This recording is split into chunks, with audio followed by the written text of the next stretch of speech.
Bonjour. Maintenant, prenez le temps d'écouter ce message et soyez bénis.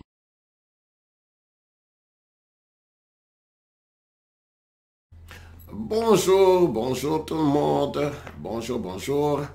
Alors, bonjour à tous mes frères et sœurs. Bonjour à tous mes amis, les amis sur Facebook, les amis sur YouTube. Enfin, bonjour à tous ceux qui m'écoutent. Bonjour à toi qui m'écoutes, peu importe où tu es dans le monde.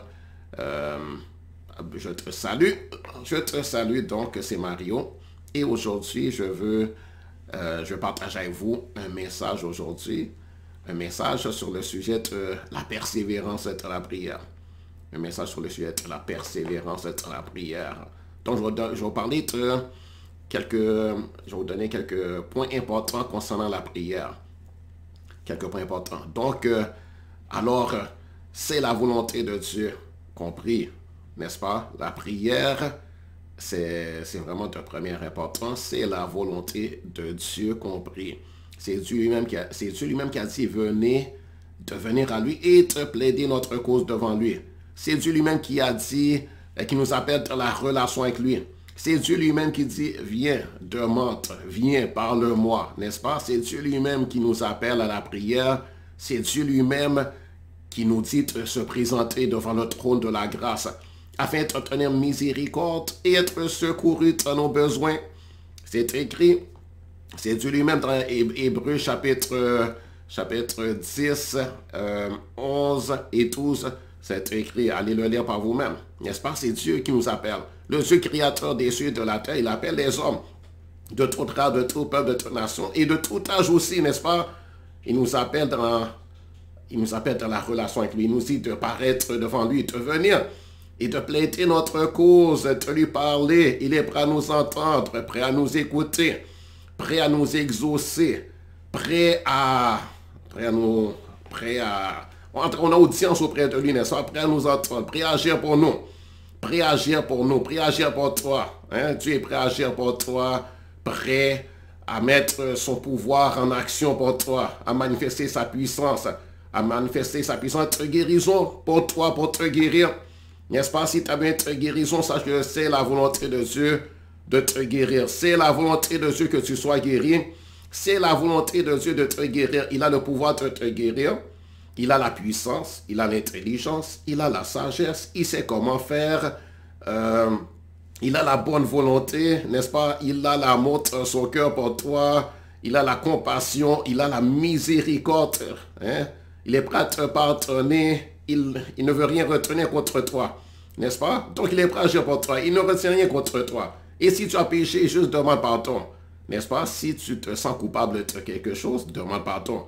Parce que bien sûr, le péché, c'est un obstacle entre nous et Dieu. Le péché est là et ça peut être un obstacle, n'est-ce pas? Donc, alors, en réponse, c'est un obstacle si tu ne te repens pas.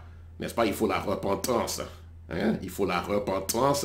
Si quelqu'un refuse de se repentir, si quelqu'un demeure dans le péché, persévère dans le péché, aime le péché, et ne veut pas se repentir, eh bien le péché sera un obstacle. N'est-ce pas? Donc il faut se repentir, il faut la repentance. Il faut la repentance, c'est une chose extrêmement importante. Et Dieu, oui, il veut nous pardonner. Il promet le pardon, mais en même temps aussi, il veut la repentance. C'est-à-dire qu'il ne veut pas qu'on demeure dans le péché. Il ne veut pas qu'on persévère dans le péché. Il ne veut pas qu'on aime le péché. Le péché, c'est une chose mauvaise. C'est une chose détestable. C'est une puissance, c'est une destruction. Le péché, c'est de l'impureté. Le péché, c'est mauvais. N'est-ce pas? Donc, Dieu veut la repentance. D'ailleurs, c'est pour notre propre bien. Et c'est pour le bien de notre famille aussi. Parce que quand on pêche, qu'on ment, on triche, on vole, on insulte l'autre, on injurie. Tout ça, c'est péché, n'est-ce pas? Injurier, calomnier, mentir, tromper, tricher, voler, commettre l'adultère, être infidèle, l'hypocrisie, etc., etc. Tout ça, on appelle ça péché. C'est le péché, n'est-ce pas? Les œuvres de la chair aussi, dans la Bible, on appelle ça les œuvres de la chair. On appelle ça le péché. On appelle ça l'iniquité, la méchanceté. Ce qui est méchant, c'est mauvais. Ça fait souffrir. Et le péché cause du trouble. N'est-ce pas? Le péché est à cause du trouble à toi-même aussi. Et le péché cause du trouble aux autres, c'est-à-dire à ton voisin, à ton mari, ta femme, tes enfants, ton frère, ta soeur, ton voisin, n'est-ce pas, au gouvernement, n'est-ce pas, c'est le péché qui cause du trouble. Et le péché aussi avait causé du trouble dans notre relation avec Dieu. Le péché fait souffrir même Dieu parce que ça lui fait la peine, n'est-ce pas? Le péché lui fait la peine. Si on insulte Dieu, eh bien sûr qu'il n'est pas content de ça. Hein? Si on insulte, on injurie, on le calomnie, on le méprise, est-ce que Dieu doit être content de ça? Est-ce que Jésus doit être content de ça? Est-ce que Dieu n'a-t-il pas un cœur? Hein? N'a-t-il pas un cœur? N'a-t-il pas de la sensibilité, lui? N'a-t-il pas sa dignité? N'est-ce pas? Est-ce qu'il aime être haï? Est-ce qu'il aime être insulté, être injurié? Bien sûr que non. Bien sûr que non. Dieu a des sentiments. Il a des émotions. Hein? Jésus est Dieu. Et si on regarde à Jésus, il avait des émotions, n'est-ce pas? Et même Jésus a pleuré. Hein? Jésus pleurait, n'est-ce pas? Et Dieu peut être attristé. La Bible dit, n'attristez pas le Saint-Esprit de Dieu par lequel vous avez été scellés. Pour ceux qui ont été scellés par le Saint-Esprit, n'est-ce pas? Donc, il faut la repentance. Une chose importante, il faut la repentance. Il faut accepter ce que Dieu déclare concernant le péché et ne pas contester avec Dieu, ne pas protester sa parole et ses demandes à notre égard. Il nous faut changer de pensée et d'attitude. La repentance, c'est changer, c'est accepter de changer de pensée et d'attitude. N'est-ce pas? Là, on a des mauvaises pensées, des mauvaises attitudes. C'est d'accepter de changer de pensée et d'attitude. N'est-ce pas? Et c'est de se mettre en accord avec ce que Dieu dit. Se mettre en accord avec ce que Dieu dit, Et si Dieu déclare une chose péché, eh bien, t'appeler cette chose péché et de bien vouloir rejeter cette chose, rejeter cette chose, haïr cette chose, même si, bon, on y avait pris plaisir, même si on n'avait pas compris auparavant que c'est péché, ou bien on pense même que, bon, on pensait que c'était pas si grave que ça, c'est grave. Et si Dieu dit que c'est péché, il faut y renoncer. Hein, par exemple, la fornication. Fornication, ça veut dire avoir des relations sexuelles avant le mariage ou avoir des relations sexuelles hors mariage. Par exemple, si deux personnes sont fiancées, elles ne sont pas mariées et il n'est pas permis d'avoir des relations sexuelles étant seulement fiancées, n'est-ce pas? Ou bien si tu es simplement en fréquentation avec quelqu'un, tu n'as pas le droit de coucher avec la personne, d'avoir des relations sexuelles. Hein? C'est pas permis. Les relations sexuelles, c'est fait pour le mariage. Hein? C'est fait pour être fait dans le cadre du mariage, n'est-ce pas? Et si on le fait hors du mariage, c'est péché. Ou bien si quelqu'un est marié, mais va coucher, c'est-à-dire avoir des relations sexuelles avec quelqu'un qui n'est pas son mari ou sa femme, c'est-à-dire qui n'est pas son époux ou son épouse, avec qui cette personne n'a pas de relation de mariage, n'a pas fait l'alliance de mariage, c'est péché. Dieu dit que c'est péché, il ne faut pas. Alors il faut accepter ce que Dieu dit et se repentir de cela, arrêter de le faire, n'est-ce pas? Même si nous, on pensait que, bon, il n'y avait rien là. Par exemple, dans notre société, ici au Canada, il y a beaucoup de gens qui vivent sans être mariés. Ils ont des enfants, ils font des enfants, ils vivent ensemble pendant des années. Il y en a qui vivent jusqu'à leur mort, hein, sans être mariés. Et le gouvernement, c'est comme ils acceptent la chose. Ils sont considérés comme s'ils sont entre une famille, mais ce n'est pas vraiment une famille. C'est seulement un monsieur qui vit avec une madame et ils vivent dans le péché. Et devant Dieu, c'est péché. Devant Dieu, c'est de la fornication. Dieu déteste la chose, Dieu contraint la chose et Dieu punit la chose. N'est-ce pas? Il y a des punitions pour ça. Et c'est Dieu qui a créé l'homme. Il a le droit d'établir les choses comme il veut. C'est lui le chef. C'est lui qui est Dieu. Donc, il a dit, c'est pas comme ça qu'on doit faire vivre. C'est pas comme ça. Donc, il faut l'accepter. N'est-ce pas? Et se repentir. Et te dire, ok, Dieu, j'accepte. N'est-ce pas? Et ce n'est pas protester, contester, dire Dieu, c'est pas toi de me dire, ou bien juste ignorer ce que Dieu dit, se penser plus intelligent que Dieu, ou bien dire, ah, le gouvernement le permet, si le gouvernement humain le permet, pourquoi pas, etc. Ou bien c'est mon corps, j'ai le droit de faire ce que je veux avec mon corps. Non, tu n'as pas le droit de faire ce que tu vas être ton corps. Oui, Dieu t'a donné ton corps, mais tu n'as pas le droit de faire tout ce que tu vas être ton corps. Il ne t'est pas permis de faire tout ce que tu veux être encore. Il ne t'est pas permis de vivre comme tu veux. Mais il y a des lois. Même le gouvernement humain établit des lois. Et par exemple, il ne nous est pas permis de voler. Il ne nous est pas permis de frouter le gouvernement. Il ne nous est pas permis de tromper le gouvernement sur les impôts. Ils veulent que, par exemple, le gouvernement veut qu'on déclare exactement ce qu'on a gagné. Le gouvernement veut pouvoir recueillir les taxes, n'est-ce pas, les taxes, les impôts. Et quand il y a les taxes sur les, par exemple, les taxes sur, ici au Canada, il y a les taxes sur les produits et les services. Eh bien, tu dois payer les taxes sur les produits et services. Si tu ne le fais pas, tu triches le gouvernement. On appelle ça tricher, on appelle ça tromper, n'est-ce pas? Et si le gouvernement t'attrape, eh bien, il va te punir. Il va te donner des amendes, tu pourrais même faire de la prison, n'est-ce pas? Donc, il y a des lois. On peut pas faire tout ce qu'on veut, n'est-ce pas? Donc, c'est la même chose pour le gouvernement de Dieu et le royaume de Dieu. Dieu établit des lois. Et ce n'est pas pour nous nuire que Dieu établit ces lois-là, mais c'est pour notre bien, n'est-ce pas? Gloire à Dieu. Donc, lorsqu'on vient à Jésus et qu'on apprend qu'une chose est péché, si nous sommes en train de le faire, il faut s'en repentir. Moi, j'ai à me repentir, bien sûr, de beaucoup de choses, n'est-ce pas? Beaucoup de choses. Hein? Donc, on est tous nés dans le péché. Et avant, on vivait tous de n'importe quelle façon, n'est-ce pas? Mais quand on vient à Jésus, c'est ça, il nous appelle à la repentance. Il nous faut reconnaître nos péchés et se repentir, s'en détourner. Hein? Résister au péché et pas résister à Dieu, n'est-ce pas? Être demandé par toi à Dieu. Être demandé par toi à Dieu et se détourner de la chose, n'est-ce pas? Ça demande des efforts, ça demande de la détermination, hein? Ça demande de la soumission, ça demande de l'obéissance, ça demande beaucoup d'efforts, il faut s'humilier devant Dieu, n'est-ce pas? Reconnaître qu'il est Dieu, il a le droit, et puis accepter simplement ce qu'il nous dit, hein? Et gloire à Dieu. Et Dieu va nous pardonner, il va nous pardonner, et lui-même va nous purifier du péché, il va détruire cette puissance qui est sur nous, qui est en nous, qu'on appelle péché. Il va nous nettoyer de cette impureté, de cette souillure.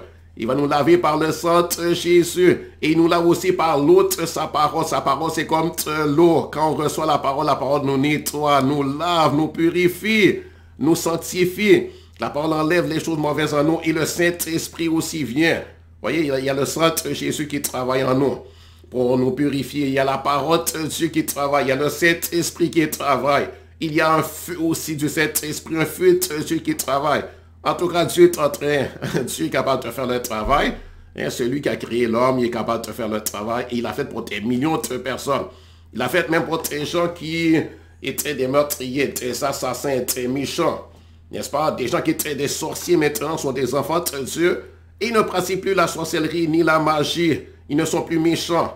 Là où ils avaient même mangé la chair humaine. Il y a des gens qui avaient fait le cannibalisme, ils se sont repentis. Hein, il y a des gens qui avaient été homosexuels, ils se sont repentis de leur homosexualité. Il y a des gens qui avaient participé à la prostitution, hein, qui avaient été voir des prostituées pour coucher avec des prostituées, ils se sont repentis. Hein, il y a des gens qui avaient fait la masturbation, ils se sont repentis. Donc la repentance est importante, n'est-ce pas? Et il faut se repentir de tous les péchés. Et ne pas jouer avec le péché, peu importe le péché, que ce soit mentir, tromper, tricher, hein, ou bien que ce soit l'homosexualité ou l'adultère, il faut la repentance. Et il nous faut l'obéissance, n'est-ce pas? L'obéissance, Dieu réclame notre obéissance à son égard. Il nous faut être humble et obéir avec simplicité de cœur. Commencer à mettre la parole de Dieu en pratique au fur et à mesure qu'on entend de nos oreilles. La parole qui est prêchée à l'assemblée de l'église, la parole qu'on lit dans la Bible, au fur et à mesure qu'on la lit, au fur et à mesure qu'on découvre ce que Dieu nous demande, on doit obéir, c'est important. Et c'est pour notre bien, et Dieu va nous bénir. Gloire à Dieu, il va nous aider, béni soit l'Éternel. Il nous faut aussi demeurer dans l'amour, n'est-ce pas? Aimer Dieu, aimer nos frères et sœurs en Christ, et marcher dans l'amour à l'égard de tous les hommes. Car si on marche dans l'amour, hein? Si on marche dans l'amour, eh bien, gloire au Seigneur, béni soit l'Éternel. On doit marcher dans l'amour, parce que l'amour, c'est ça le caractère de Dieu. Et je disais que je vais parler de persévérance, n'est-ce pas? Donc, maintenant, la prière, il faut persévérer dans la prière. Il faut persévérer, je voulais parler de la persévérance au début, je disais, je vais parler de la persévérance. La persévérance. Il faut être persévérant. Il faut être patient. Quand tu pries, il ne faut pas abandonner, il ne faut pas te relâcher, il ne faut pas dire... Et si tu vois que ça prend du temps à s'accomplir, par exemple, tu vas te demander à Dieu, tu es célibataire, et tu vas te demander à Dieu de te donner un mari, ou bien une femme, un époux, une épouse. Persévère, il ne faut pas abandonner, il ne faut pas y renoncer, il ne faut pas se fâcher, il ne faut pas se frustrer. Il ne faut pas penser que parce que ça a pris quelques années que Dieu se fâcher ou bien bon dire c'est trop tard, il n'y a rien à faire. Non, il faut être persévérant. Il faut être persévérant. Hein? C'est la volonté de Dieu. C'est Dieu lui-même qui a dit qu'il n'est pas bon que l'homme soit seul.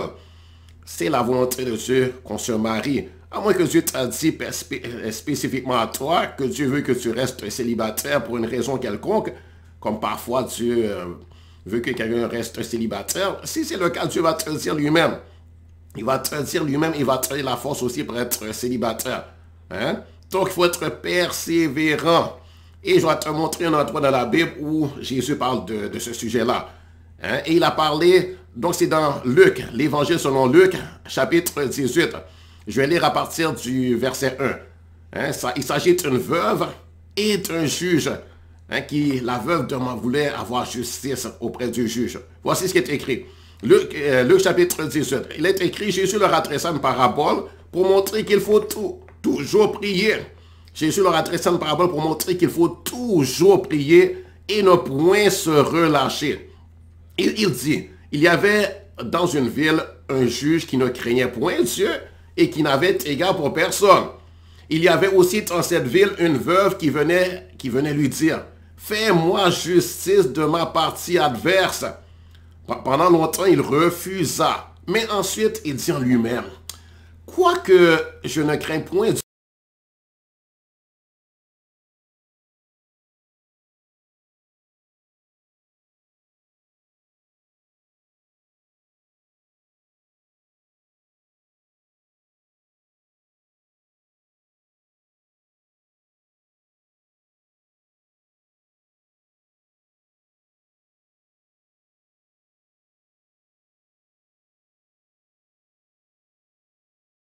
justice en cesse ma tête. Et le Seigneur ajouta, entendez ce que dit le juge inique.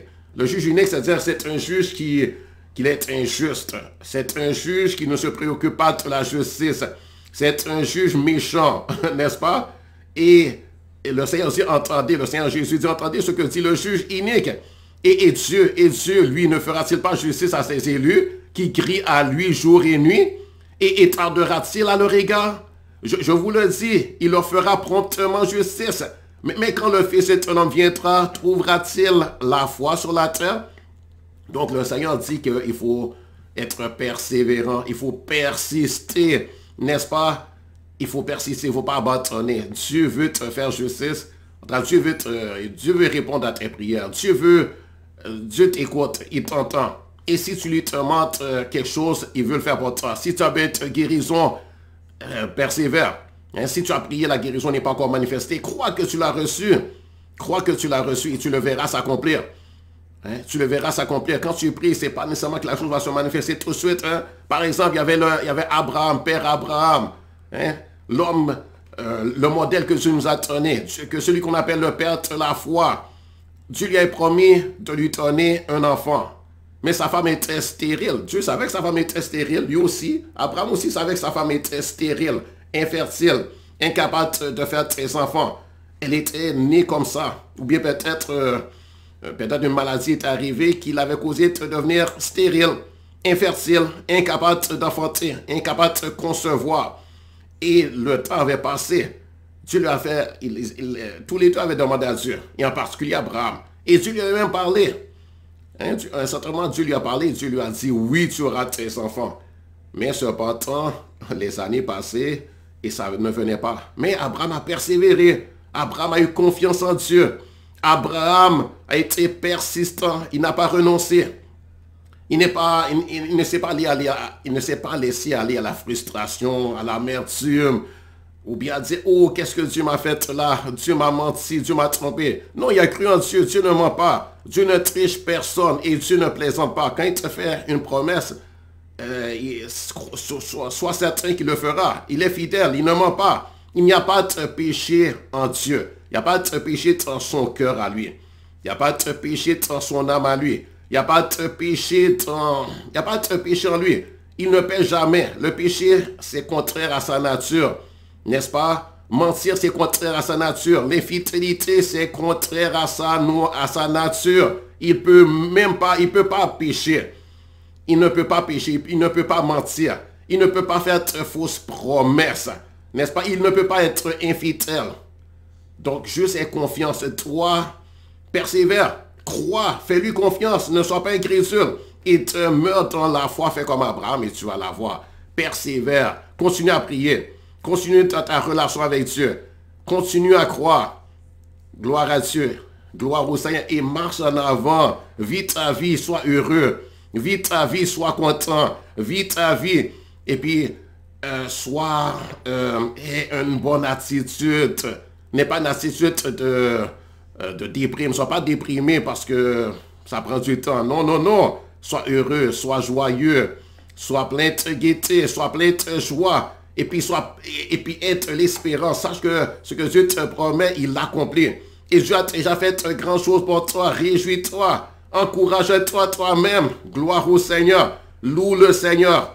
Et puis vois contre les bienfaits de Dieu. Hein? Il y a une chanson qui dit, un cantique qui dit, compte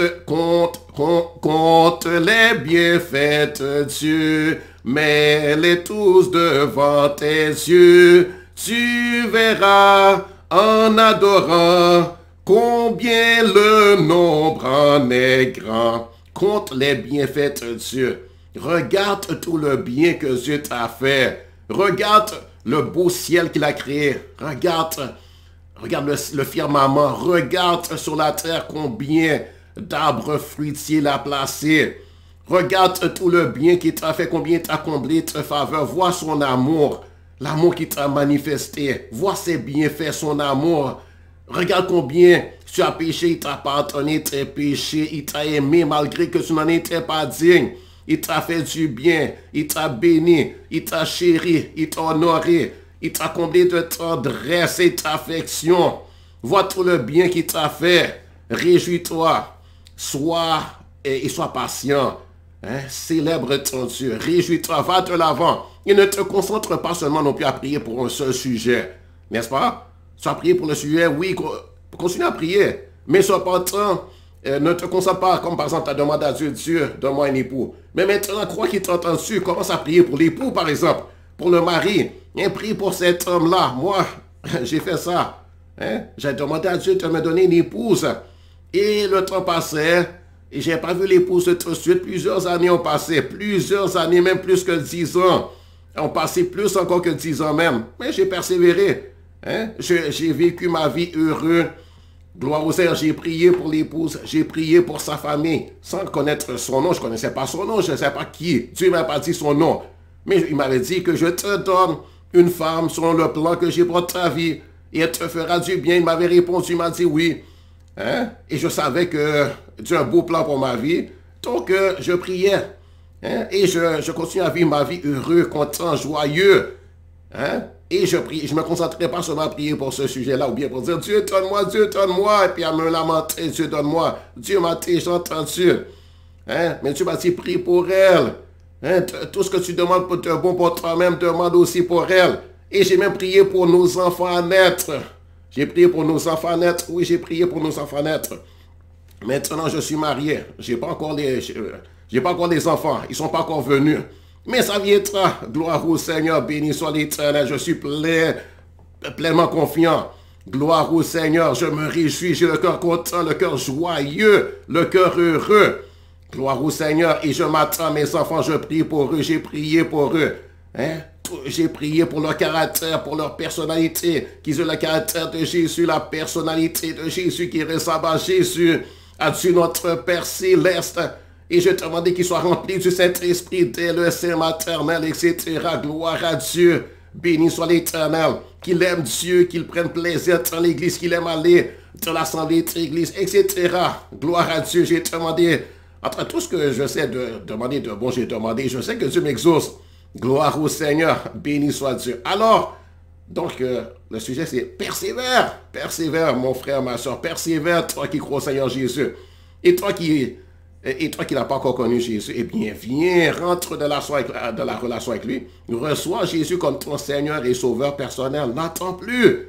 Hein, juste repens-toi. Dis Dieu, je me repens d'avoir été incrédule, d'avoir douté de toi et de t'avoir résisté. Ou bien, j'ai entendu le message pendant longtemps, mais je remettrai ça demain. Je disais plus tard. Je veux profiter des plaisirs de la vie, etc. Je veux vivre comme je veux. Hein? Arrête, repens-toi, réconcilie-toi à Dieu, ne résiste plus à Dieu, demande pardon pour tes péchés, crois au Seigneur Jésus, empresse-toi de venir devant lui, de t'humilier devant lui, demande à Dieu de pardonner tes péchés, de te donner la vie éternelle, de faire de toi son enfant d'adoption, de te faire naître de nouveau, de te régénérer, de te remplir de son esprit, de te donner sa vie. Hein, sa vie de joie, de paix, d'amour, sa qualité de vie et sa nature divine en toi. Il le fera. Et tu seras heureux pour toujours. Alors, que Dieu te bénisse. C'était Mario. Au revoir. Bye.